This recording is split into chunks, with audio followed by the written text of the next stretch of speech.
Naging instant milyonaryo raw ang isang kasambahay sa Quezon City. Kinuha niya raw kasi ang pera at alahas ng kanyang amo. Pero sabi ng suspect, siya ang nabudol. Nasa frontline ng balita yan si Carol De Asa. 2,412,000 pesos. Ganyan kalaking halaga ng mga alahas at pera ang natangay sa isang bahay sa isang subdivision sa Quezon City. Paano? Pinasok ng kawatan ang kwarto ng may-ari ng bahay. Dito na niya pinuntirya ang drawer sa loob nito. Iba't ibang alahas ang kinulumbat niya, kabilang 5 hikaw, 4 na kwinta, 1 bracelet at 2 pendant. Pati na rin ang nakasilid na 1.2 million pesos na cash. Ang sospek, ang mismong kasambahay ng biktima. Sa kuha ng CCTV sa labas ng subdivision, kitang lumabas ang babaeng sospek. Bitbit nito ang isang puting plastic bag. Dito nakalagay ang mga ninakaw niya.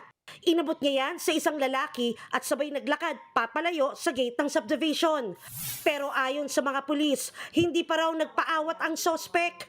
Sinulit na niyang wala ang mga amo sa bahay at tinangkang kunin ang natitira pang mga alahas at pera.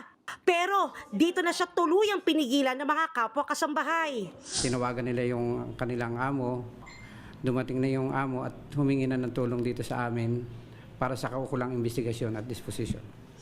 Arestado ang sospek na kinilalang si alias Angelica, 31 anyos, na residente ng barangay May Bunga sa Pasig. Todo tanggi siya sa krimen. Nabudol lang daw siya sa isang babaeng tumawag sa kanya na nagpakilalang umanong amo niya.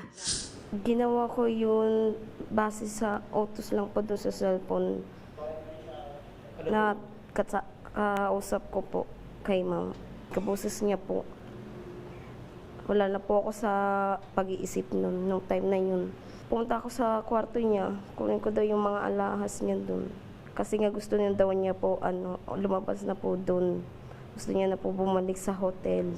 Reklamo qualified theft ang kaharapin ng sospek. Sa ngayon, hindi pa nare-recover ang mga ninakaw niya. Patuloy na tinutugis ang kasabot niyang lalaki. Nagbabalita mula sa frontline, Carol De Asa, News 5! Mga kapatid, Cheryl Hosing po. Maging maalam at may pakialam sa mga napapanahong issue at headlines. Mag-follow at mag-subscribe na sa social media pages ng News 5.